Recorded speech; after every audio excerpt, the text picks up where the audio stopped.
Assalamualaikum warahmatullahi wabarakatuh. Waalaikumsalam warahmatullahi wabarakatuh. Bismillah walhamdulillah wassalatu wassalamu ala rasulillah Sayyidina Muhammad bin Abdillah wa ala alihi wa sahbihi wa man tabi'ahu wa nasarahu wa walah la hawla wa la quwwata illa billah. Amma ba'du, yaqulu Allah subhanahu wa ta'ala fi kitabihil karim, a'udzu billahi minasy syaithanir rajim, wa ma tadri nafsum madza taksibu ghadan wa ma tadri nafsum bi ayyi ardin tamut. Shadaqallahul azim. Bapak-bapak, para jamaah wabil khusus pengurus DKM Masjid Al-Mujahidin, pakai al ya, dan Bapak siapa namanya?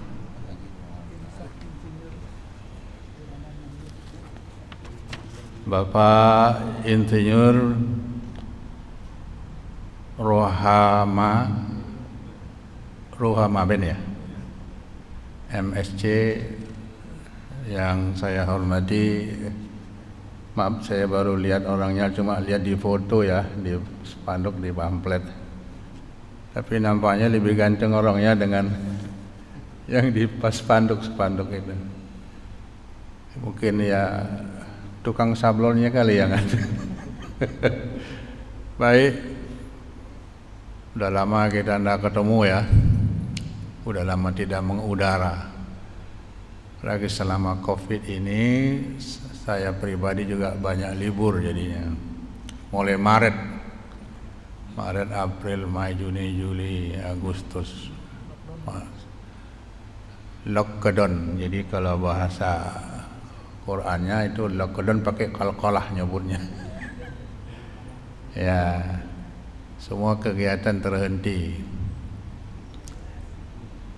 Bulan Ramadan jadwal saya penuh, gagal semua. Jadi para ustadz, kalau kita kumpul di MUI itu ceritanya ini gagal panen ceritanya. Kena hama ya. Tapi yang jelas seperti yang dibaca kunut tadi oleh imam kita, bahwa corona atau COVID-19 ini termasuk jundum min junudillah, tentara dari tentaranya Allah. Namanya tentaranya ada garis komando, ada komandannya. Kata komandan, serbu, perang, mundur. Jadi ini tentara-tentara Allah ini, cuma kita nggak lihat. Tapi kadang orang lebih takut corona daripada Corolla kadang. Kalau Allah tarik pasukannya, insya Allah seketika COVID-19 ini hilang, ya kan. Itu tentara Allah, kita yakin itu dulu. Maka yang kita takuti jangan coronanya, yang COVID-nya, yang bikin itu komandannya itu kita harus lebih takut. Perkara mati ya pasti mati, nggak corona juga mati, ya kan, betul. Tapi kita wajib mengikuti protokoler kesehatan, jaga jarak. Tapi jangan salah paham, sama istri pisah ranjang. Kenapa? Jaga jarak, cuci tangan, ya, pokoknya ikutin itu. Udah diusahakan baru tawakal namanya, kita serahkan kepada Allah. Kena juga, mati juga umpama. Jangankah kita dokter ya kena, ya. Matinya mati sahih karena kena wabah namanya. Ya, mudah-mudahan Allah lindungi kita semua. Amin. Pagi hari ini kepada saya disodorkan tema buruknya tulul amal. Kalau dilihat dari kacamata agama itu bukan buruk, sengsara. Kalau tulul amal itu bahasa kita itu bahasa Arab itu ya, tulul amal. Tul itu panjang, lama maknanya. Tulul amal, amal artinya angan-angan. Jangan dibaca ain, ini baca alif. Amal itu angan-angan. Kalau dibaca ain, amal itu berbuatan. Jadi kalau kotak yang berjalan itu kotak amal, kotak angan-angan. Kalau ditulis pakai ain, kotak amal, kotak perbuatan. Mana yang benar? Ya dua-duanya enggak benar. Yang benar boleh kotak infak, garis miring sedekah boleh. Infak ya lebih umum ya daripada sedekah. Kalau kita ya, kotak sedekah juga boleh. Tapi itu diterima oleh masyarakat walaupun salah. Ya, orang kita kan nggak mikir, nggak benar juga diterima. Orang Mampang, saya orang Mampang ini tadinya, pindah ke BSD tahun 90. Orang Mampang itu kalau pergi haji namanya belayar. Dulu naik kapal dulu bener. Sekarang ini juga orang mau pergi haji juga belayar juga. Padahal naik pesawat. Kita dulu mula-mula keluar pompa air namanya Sanyo. Maka Sanyo itu merek lama, boleh beli itu. Iya. Orang kita pakai Sanyo, bukan Sanyo, pompa apa mereknya? Shimizu entah apa ya. Oh sekarang udah pasang Sanyo dia. Bahasa yang sudah diterima oleh masyarakat walaupun kadang-kadang tidak tepat lagi. Baik itu hanya sekedar warming up ya, pemanasan dulu. Tulul amal artinya panjang angan-angan. Ya maksud panjang angan-angan ya dalam beribadah, dalam berbuat kebajikan. Bahasa Betawi ya, entar dulu ya. Tar ya. Niatnya sih kepingin sih mau puasa Senin Kemis tar aja. Tar. Ya, tahu-tahu datang malaikat maut. Innalillah, enggak sempat berbuat. Apa enggak celaka namanya? Celaka orang gini kan? Tulul amal tadi panjang angan-angan. Di dalam satu hadis riwayat Abu Nuaim disebutkan arba'un minas syaqai, 4 perkara, 4 hal membuat orang sengsara. Pertama, jumudul ain. Pertama ya, pandangan yang sempit. Ya, pandangannya sempit ya. Wawasannya sempit. Jadi kita kadang punya ilmu, tapi kalau pandangannya sempit, wah susah itu. Contoh, orang mau pergi haji pakai acara walimatul safar, ini contoh aja. Ada dasarnya ya dalam agama itu. Idza safara ahadukum falyastawdi ikhwanakum. Kalau kamu pergi musafir kemana, pergi haji umrah, pamit sama saudara-saudara kamu, fa innallaha ja'ilul lakum fi du'aihim al-barakah. Karena Allah menjadikan doa-doa mereka itu jadi berkah bagi kamu. Itu ada ilmunya. Tapi karena pandangannya picik, wah, harusnya ya keliling kampung minta pamit. Assalamualaikum.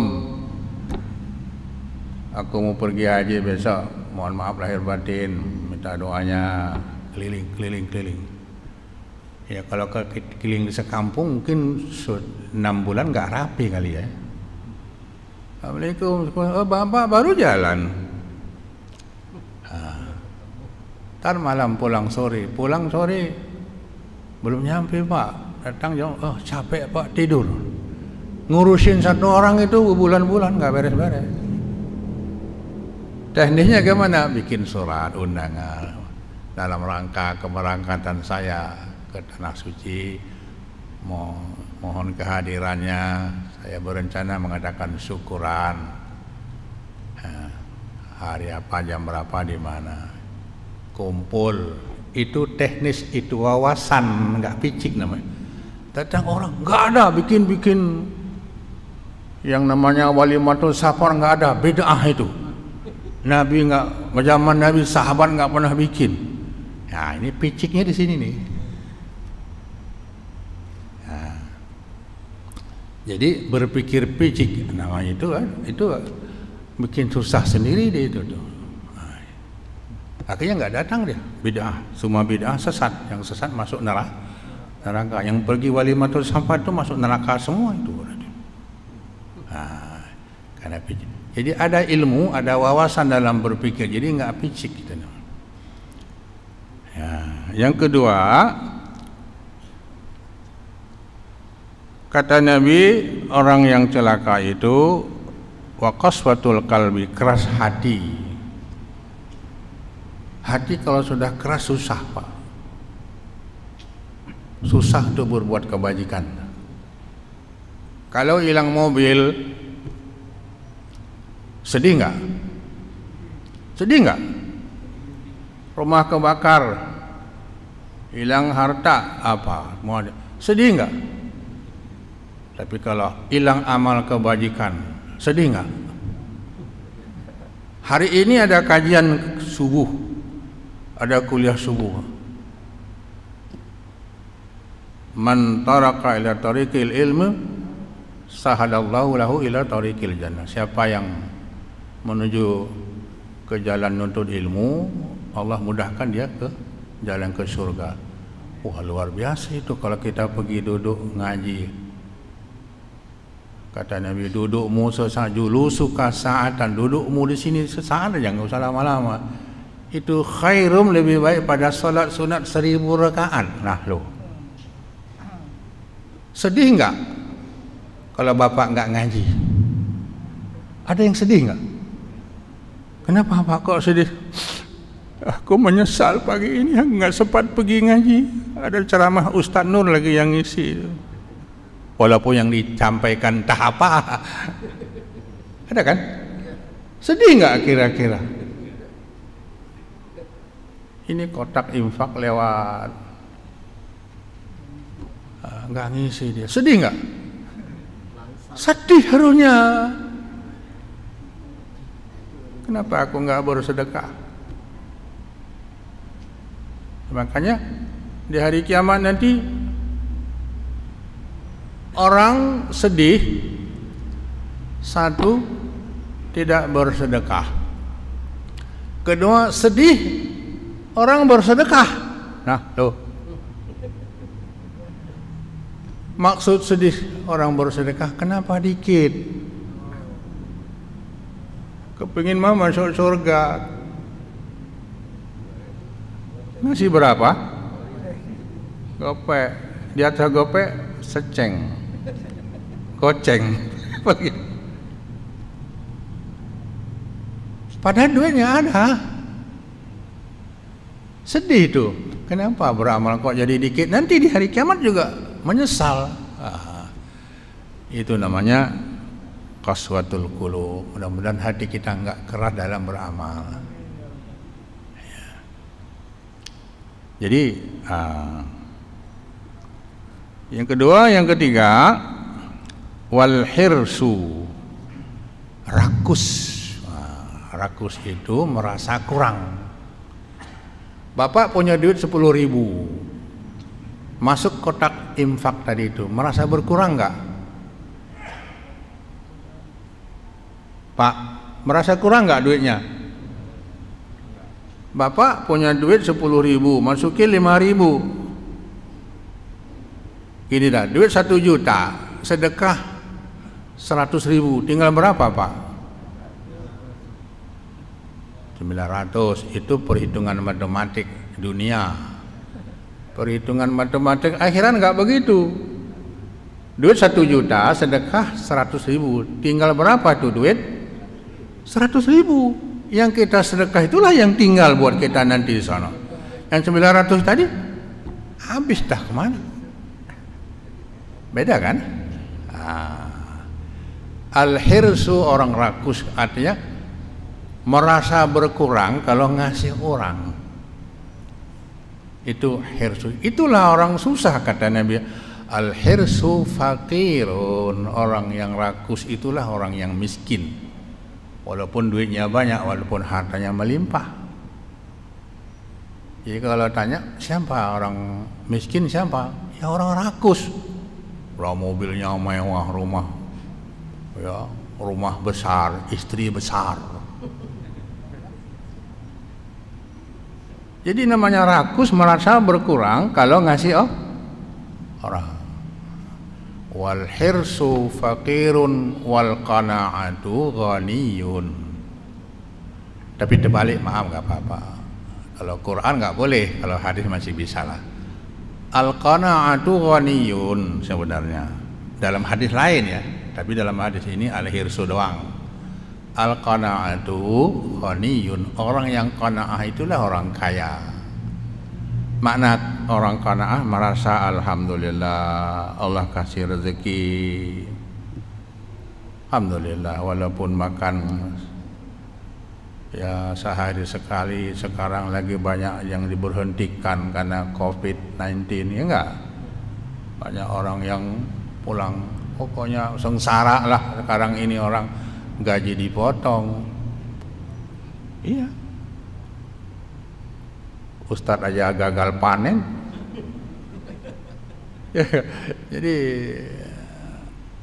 qanaah alhamdulillah, Ustadz sih ada aja yang merhatiin. Assalamualaikum, ini ada kiriman. Ya, ada yang ngasih beras, ngasih minyak goreng. Namanya peduli Ustadz selama COVID. Saya beras banyak di rumah Pak, untuk 3 bulan ke depan masih ada. Alhamdulillah. Bilang sama istri, alhamdulillah kita punya beras. Masak walaupun makan pakai apa, pokoknya sudah punya beras lah dulu. Malah saya bagi orang, ada orang yang datang orang cerita kasih beras. Nah yang keempat, watulul amal. Tulul amal itu panjang angin, itu sengsara itu orang. Berangan-angan aja dia, tapi nggak berbuat-buat, ntar aja dulu. Nah, ketika masih muda, nanti kalau sudah tua baru ibadah, yang rajin, yang taat, ya nggak? Belum sempat tua, nyebrang tabrak ojek, innalillah. Ntar kalau sudah tua baru beribadah, ntar bersedekah, ntar kalau sudah kaya. Nunggu kaya kapan kaya? Ya enggak? Emang orang berzakat, berinfak, bersedekah harus orang kaya?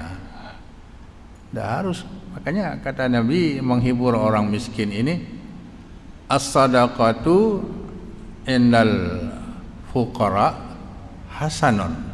Sedekahnya orang miskin, sedekahnya orang kaya, as-sadaqatu indal aghniya, maaf, maklum usia ini sudah 66. Saya udah tua Pak, penampilan aja kayak anak muda. As-sadaqatu indal aghniya hasan.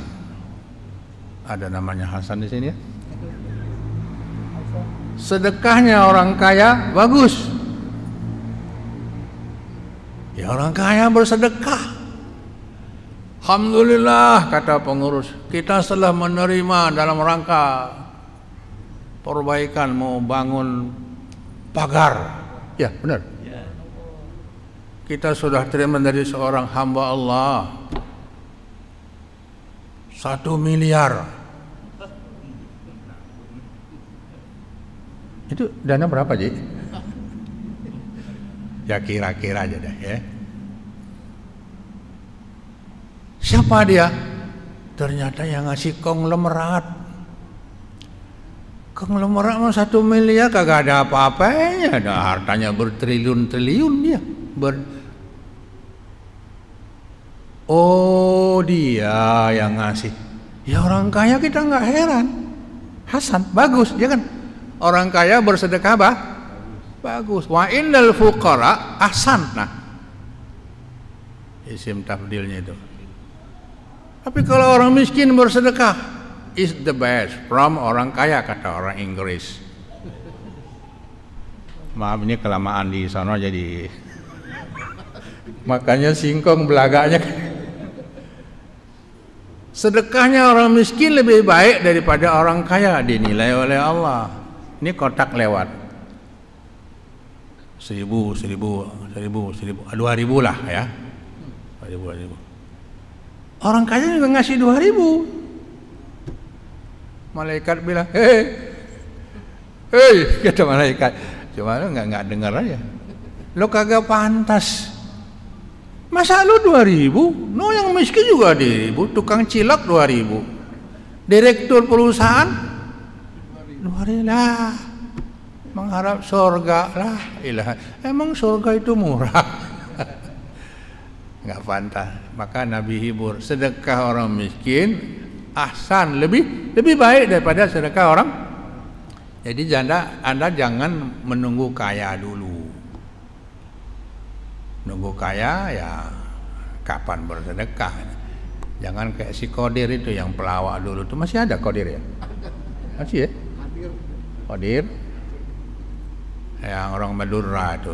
Nanti kalau saya kaya, saya bersedekah. Nah, kalau nggak kaya nggak bersedekah. Ya, jadi tulul amal, panjang angan-angannya. Merasa masih lama. Pada umurnya nggak tahu. Ya, makanya datanglah orang Inggris. Ini juga nyontek ini. Kata orang Inggris, don't wait for tomorrow. What can you do today? Jangan tunggu besok. Apa yang dapat Anda kerjakan sekarang hari ini, jangan tunggu besok. Ya. Kita ke Arab, kata orang Arab, la tuakhir amalaka ilal ghad ma taqdiru anna ta'malahul yaum ta'malul yaum. Jangan kau tunggu, jangan kau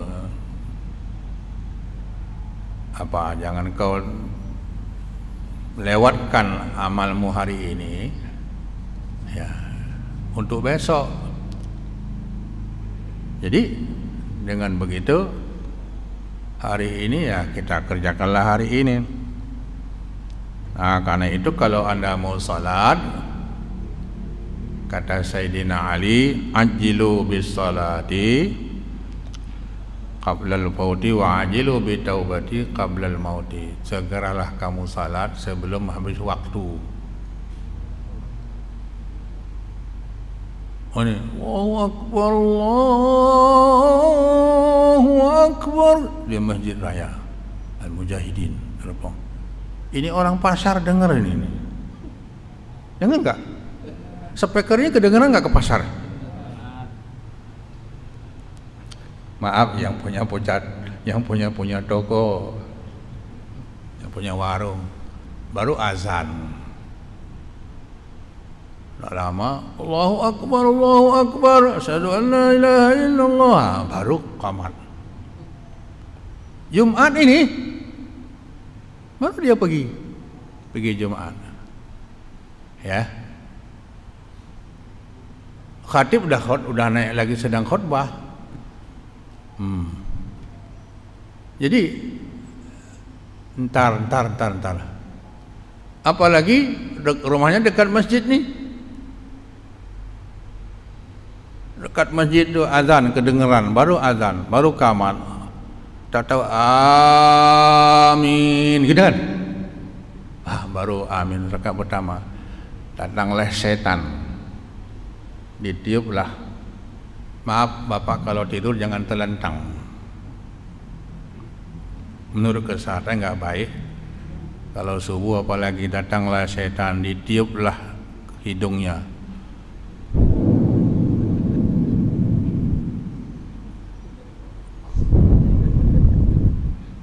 Selamat tidur sayang, kata setan. Maka dibawalah mimpi kemana? Mimpi indah. Bangun jam 6:30 pagi, subuhnya kesiangan. Nah, maka segeralah salat sebelum habis waktu. Walaupun kita kalau ngaji fikih salat di luar waktu jadi qadha, tetap wajib hukumnya. Wajib diqadha salat. Cuma ada dua.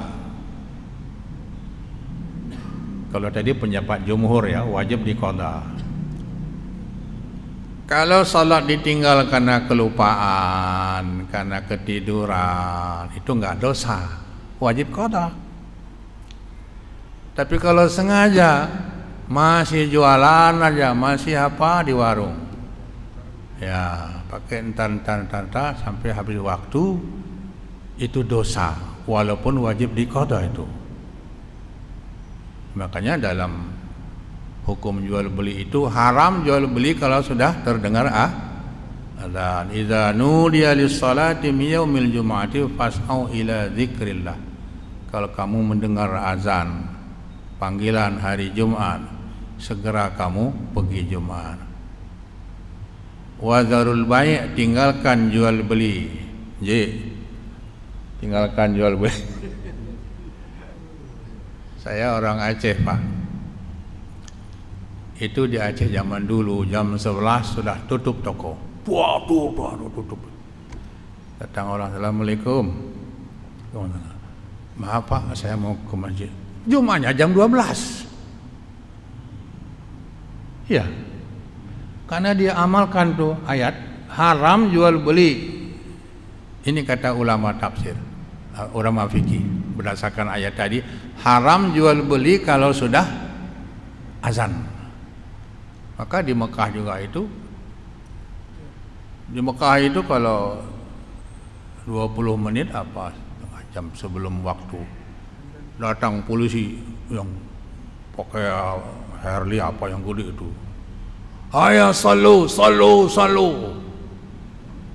keliling nih pakai speakernya ini kayak tukang roti ya. Ada speakernya berbunyi, bukan dia yang bunyi itu speakernya. Ayo salu. Azan mulai, masih buka, ditutup, dicabut izinnya tuh. Boleh juga. Nanti kita ngomong sama Bu Airin ya, wali kota, termasuk nanti insyaallah wali kota baru. Cabut izinnya siapa yang masih dagang kalau sudah azan. Berani nggak Pak? Kalau berani kita dukung, amin. Ya, kita cuma bisa mendoain aja Pak. Saya dukung Pak. Cuma Ustadz pilih siapa? Pokoknya saya ada di mana-mana dan saya nggak kemana-mana. Kata almarhum Zainuddin. Haram jual beli kalau sudah azan. Nah, jadi jangan tunggu habis waktu. Saya kalau sudah ngomong tolong dikasih sen 5 menit lagi. Wah. Lalu kata Ali bin Abi Thalib dalam lanjutan tadi, wa ajilu bitaubati qablal mauti, segera taubat kalau sebelum mati.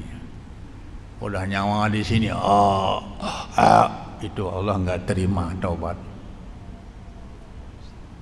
Ya, jadi jangan tunggu nyawa di sini baru mau taubat. Allah enggak terima lagi. Ya, sama Firaun sudah begitu tenggelam sudah mau mampus, karena orang jahat boleh ngomong mampus kasar, nggak usah, jangan mampus ngomongnya pelan. Begitu nyawa sini baru amantu bi Rabbi Musa wa Harun, aku beriman kepada Tuhan Musa dan Harun. Baru nyadar udah mau mati dia. Allah bilang nggak usah ya, terlambat kau, matilah Firaun. Jadi, nah demikian juga kalau mau pergi haji, bapak pergilah haji. Ta'ajjalu ilal haji fa inna ahadakum la yadri ma yu'ridu lahu. Pergilah haji, kamu enggak tahu halangan apa yang akan terjadi kalau besok-besok. Kalau sekarang kena Covid memang enggak bisa haji, enggak bisa umrah ya. Kedua, kita memang kena kuota jamaah ya. Ini cerita normal ini. Sebab kalau pergi haji itu pakai entar-entaran itu tulul amal. Mau pergi haji masih punya anak kecil, kasihan. Nanti kalau sudah anak gede taman SD, baru pergi haji. Anak taman SD, kakaknya mau wisuda. Wisuda dulu kakaknya, nunggu kakak wisuda dulu. Udah wisuda karena anaknya perempuan ada yang ngelamar. Tahun depan aja. Udah ngelamar, besan buru-buru minta pesta nikah, kawin. Nggak jadi ngawinin dulu, jadinya nanti haji belakangan aja. Udah kawin, hamil. Ya kan orang kawin kan hamil, betul? Ada orang hamil nggak tanpa kawin? Mesti kawin, walaupun nggak nikah kadang kan? Hamil nggak jadi, kenapa? Nunggu lahir cucu dulu. Tahu-tahu mau tahun depan aja darah tinggi naik, nggak bisa. Tahun depan stroke, kursi roda begini. Tahun depan innalillah, tulul amal, nanti aja. Jadi kata Nabi, berangkatlah kalau kamu sudah cukup biayamu, nggak aman di jalan, nggak ada apa.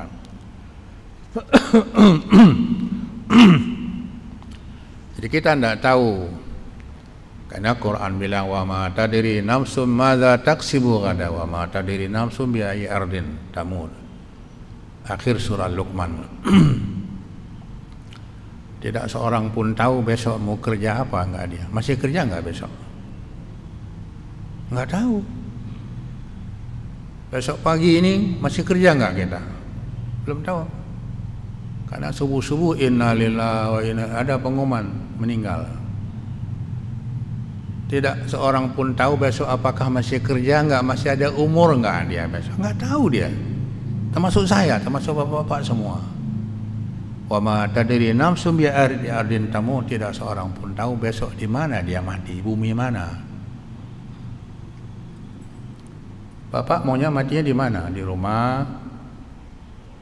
rumah sakit, ada kepengen mati di Mekah, macam-macam, baguslah. Jadi sekarang ini kalau orang mati di rumah sakit, pokoknya mau pilek, mau apa, mati Covid. Maaf, ini kadang-kadang ngambil kesempatan dalam nguburin kemana, Keranggon kemana sana tuh. Kemarin masih saudara dengan istri saya, umurnya 90, meninggal. Nenek udah tua, udah uzur, udahlah, nggak bangun, udah bertahun-tahun di tempat tidur, meninggal.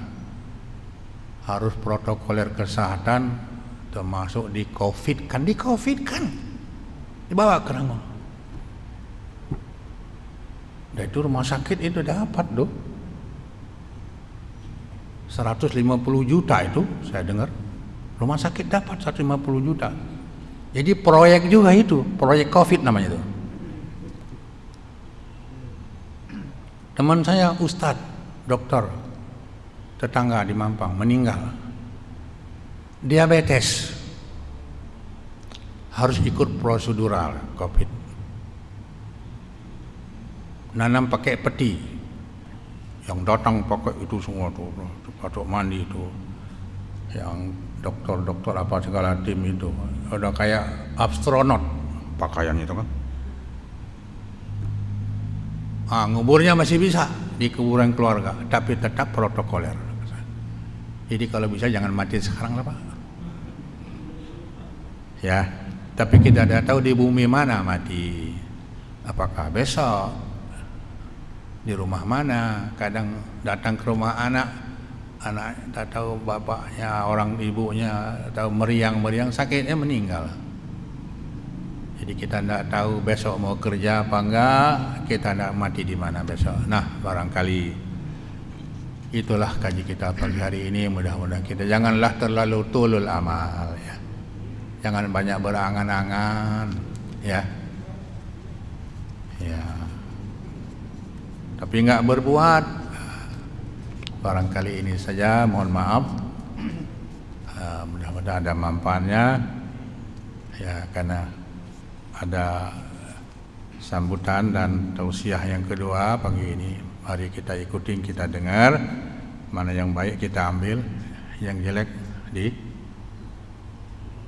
yang baik diambil, yang jelek. Tapi jangan salah paham, nanti sendal yang bagus punya orang diembat. Ya enggak? Yang bagus, yang jelek ditinggal. Ini saja. Terima kasih kepada pengurus dan nggak kangen juga, hampir setahun ya. Iya, nggak ketemu. Saya kewayang wajah Habib Usman, masya Allah. Jadi imam benar, jadi anak ingat terus ente, enggak kenapa? Ya,